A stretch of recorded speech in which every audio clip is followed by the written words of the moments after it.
bottom line is, I think we need to assume that life and consciousness is extremely rare, and it might only be us.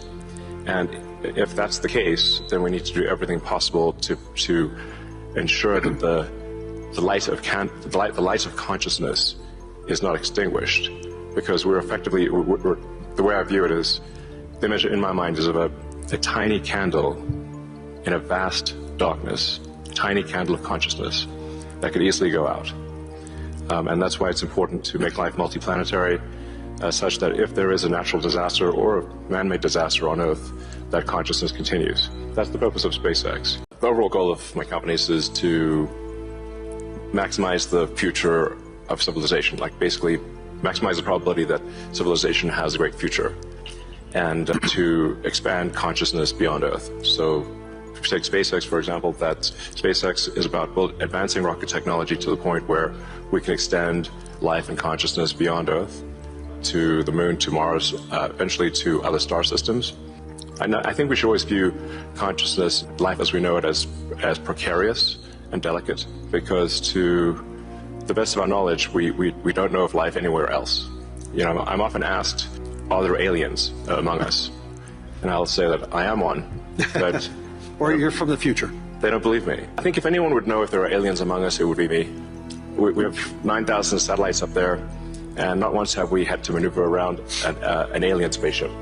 So I'm like, I don't know. Tesla is obviously about sustainable technology. At this point, we've sort of added to our mission sustainable abundance. So with robotics and AI, this is really the path to abundance for all. If you say, you know, people often talk about solving global poverty, or essentially how do we give everyone a very high standard of living. I think the only way to do this is AI and robotics, which doesn't mean that it is without its issues. I mean, we need to be very careful with AI. We need to be very careful with robotics. We don't want to find ourselves in a James Cameron movie, you know, Terminator. He's got great movies, love his movies, but we don't want to be in Terminator, obviously. If you have ubiquitous AI that is essentially free or close to it, and ubiquitous robotics, then you will have an explosion in the global economy, an expansion in the global economy that is truly beyond all precedent. I mean, a way to think of it is that if you have a large number of humanoid robots, the economic output is the average productivity per robot times the number of robots. Right. And actually, my prediction is in the benign scenario of the future that the robots will actually make so many robots in AI that they will actually saturate all human needs. Meaning you won't be able to even think of something to ask the robot for at a certain point. Like there will be such an abundance of goods and services, because my prediction is that there'll be more robots than people. So, but how do you then have human purpose in that scenario? Yeah, I mean, you know, nothing's perfect, you know. Like, you can't have both. You can't have work that has to be done and amazing abundance for all. Like, you can't have both. You can't have work that has to be done and amazing abundance for all. Because if it's work that has to be done, then you and only some people can do it, then you can't have abundance. Then for it's all. narrow. It's narrow, yeah. Exactly. So if you have billions of humanoid robots, and I think there will be, then I think everyone on Earth is going to have one and going to want one, because who wouldn't want a robot to, assuming it's very safe, watch over your kids, take care of your pet. If you have elderly parents, a lot of friends of mine said they have elderly parents, and it's very difficult to take care of them. Expensive. Yeah, it's expensive, and there just aren't enough people to take care of there aren't enough young people to take care of the old people. Right. So if you had a robot that could take care of and protect an elderly parents, I think that would be great. That would be an amazing thing to have. I mean, overall, I'm very optimistic about the future. I think we're headed for a future of amazing abundance, which is very cool, and definitely we are in the most interesting time in history. I think there's a more interesting time in history. Can you and I reverse aging in this new history, or are we going to see it? You know, I haven't put much time into the aging stuff. I do think it is a very solvable problem. Like you can.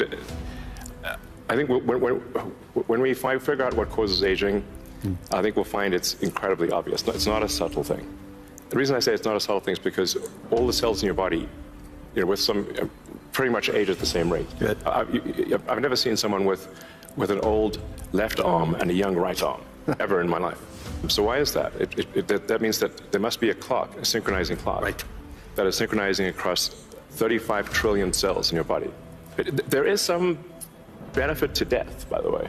It's like there's a reason why we don't actually have a longer lifespan, because if people do live forever for a very long time, I think there's some risk of an ossification of society, of things just getting kind of locked in place, and it just may become stultifying, just not lack vibrancy. But that said, do I think we'll figure out ways to extend life and maybe even reverse aging? I think that's highly likely. So in the future that you talk about, the AI models, autonomous machines, rockets, depends on massive increases in compute, massive increases in energy, expensive energy, manufacturing scale. What are the bottlenecks to get there? And then, once again, with all that expenditures, again, how can we make sure that it's broad and not narrow? I just think the natural thing is it's going to be very broad, because AI companies will seek as many customers as they possibly can, and the cost of AI is already very low, and it's plummeting every year. I mean, the cost of AI is almost meaningfully changing on a month-to-month basis.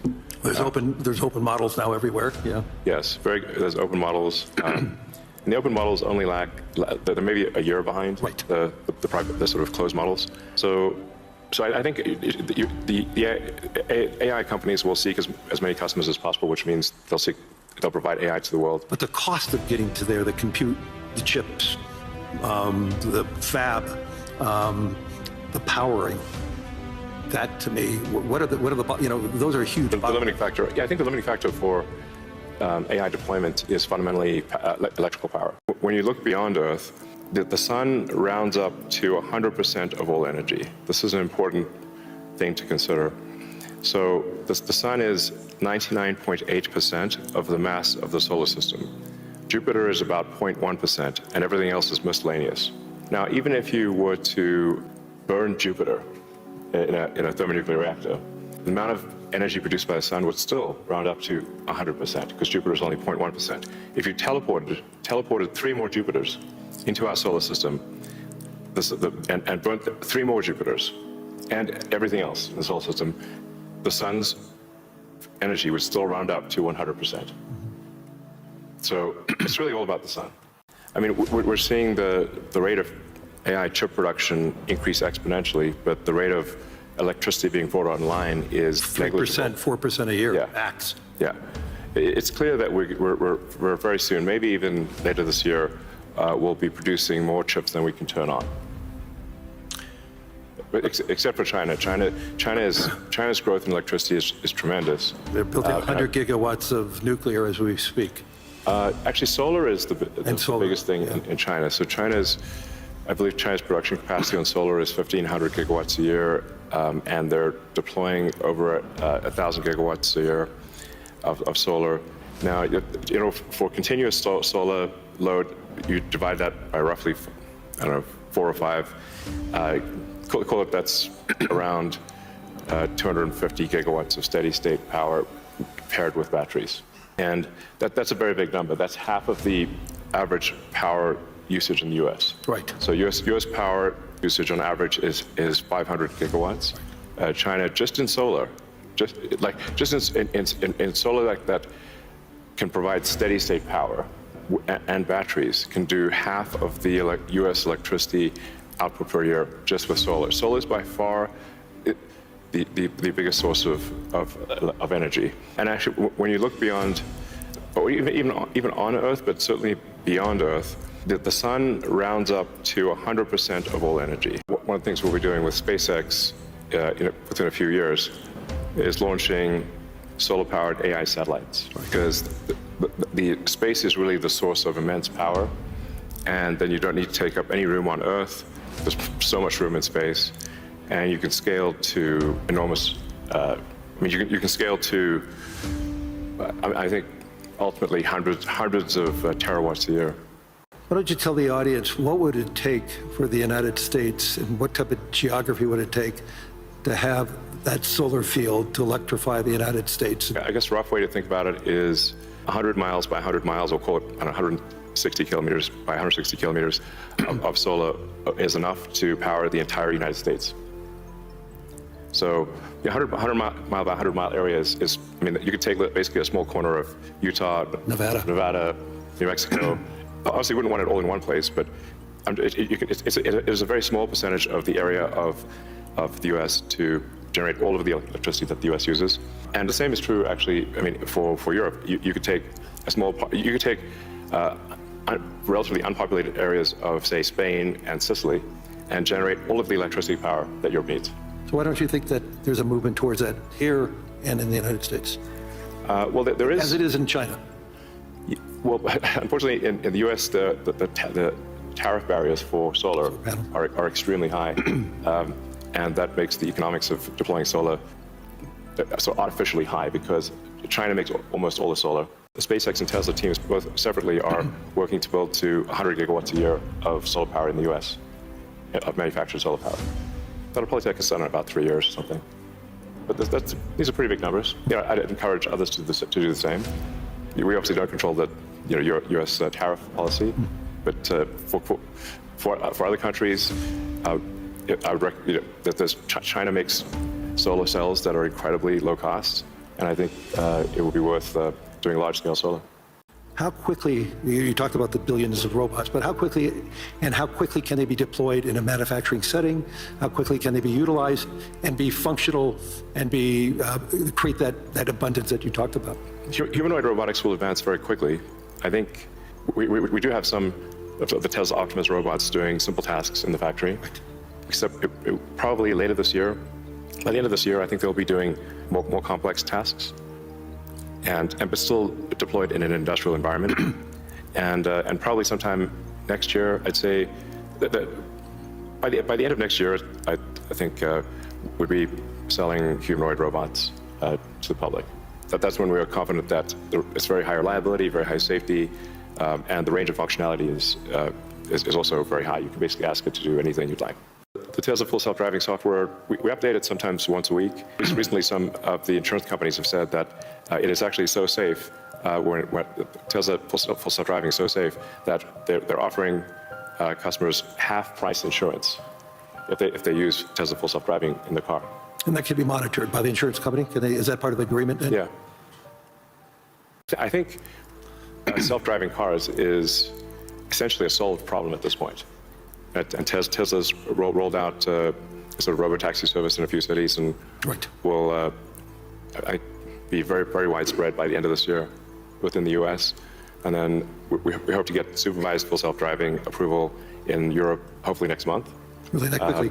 Yeah, and then maybe a similar timing for China, hopefully. A major breakthrough that SpaceX is hoping to achieve this year is full reusability. So no one has ever achieved full reusability of a rocket, which is very important for the cost of access to space. We've achieved partial reusability with Falcon 9 by landing the boost stage. We've now landed the boost stage over 500 times, but we have to throw away the upper stage. The upper stage sort of burns up on re-entry for Falcon 9. So, and the cost of that is equivalent to a small to medium-sized jet. So, but with Starship, which is a giant rocket, it's the largest flying machine ever made. That's the rocket that you're using for the idea of going to Mars, right? Yeah, Mars and the Moon, as well as for high-volume satellite stuff. So, Starship, hopefully this year we should prove full reusability for Starship, which will be a profound invention because the cost of access to space will drop by a factor of 100 when you achieve full reusability. It's the same sort of economic difference that you would expect between, say, a reusable aircraft and a non-reusable aircraft. Like if you have to throw your aircraft away after every flight, that would be a very expensive flight. But if you only have to refuel, then it's the cost of the fuel. And so that's really the fundamental breakthrough that gets the cost of access to space, we think, below the cost of freight on aircraft. Under $100 a pound type of thing easily. So it makes putting large satellites into space very low, very, very cheap. The rate at which AI is progressing, I think we might have AI that is smarter than any human by the end of this year, and I would say no later than next year. Wow. And then probably by 2030 or 2031, call it 5 years from now, AI will be smarter than all of humanity collectively. And then when you have solar in space, you get 5 times more effectiveness, maybe even more than that, than solar on the ground, because it's always sunny. It's cold. It's always sunny, so you don't have a day-night cycle or seasonality or weather, and you get about 30% more power in space because you don't have atmospheric attenuation of the power. Right. The net effect is solar is 5 times more. Any given solar panel will do 5 times more energy in space than on the ground. Is there any capacity in doing that and then taking that power and bringing it back to Earth? Is there any way of doing that, or you're just taking that power and utilizing it for the needs, like building AI data centers in space? I think the case, it's a no-brainer for building solar-powered AI data centers in space, because as you mentioned, it's also very cold in space. If you're in the shadow, then it's very cold in space, just 3 degrees Kelvin. So you just have solar panels facing the sun, and then a radiator that's pointed away from the sun, so it has no sun incidence, and then it's just cooling. It's a very efficient cooling system. So net effect is that the lowest cost place to put AI will be space, and that'll be true within 2 years, maybe 3 at the latest. I mean, as a kid, I read a lot of science fiction, sci-fi fantasy books, comic books, and I always liked technology. I didn't expect to be where I am today. That seems incredibly implausible. Yeah, I was inspired by reading about books about the future, about science fiction, and I guess I want to make science fiction not fiction forever. At some point, turn science fiction to science fact. You know, we want to have like Starfleet and Star Trek, really, for real, like where we actually have giant spaceships traveling through space, going to other planets, traveling to other star systems. I guess my essential, what I would call the philosophy of curiosity. I'd like to understand the meaning of life. You know, is the standard model of physics correct regarding the beginning of life, beginning of existence, and the end of the universe? What questions do we not know to ask that we should ask? And AI will help us with these things. So I'm just trying to understand, how do we get here? What's going on? What's real? Are there aliens? Maybe there are. And if we've got spaceships that are traveling to other star systems, we may encounter aliens, or we may find many long dead alien civilizations. But I just want to know what's going on. I'm curious about the universe, and that's my philosophy. Do you see yourself ever going to Mars in your lifetime? Yeah, I mean, I would say like, That's a long commitment. I've been asked. Isn't that 3 years each way? It's 6 months. 6 months, that's all it is? Yeah, 6 months, but the planets only align every 2 years. Yeah, I've been asked a few times, like, do I want to, die on Mars? And I'm like, yes, but just not on impact. I would encourage everyone to be optimistic and excited about the future. Good. And generally, I think for quality of life, it is actually better to err on the side of being an optimist and wrong rather than a pessimist and right. On that note.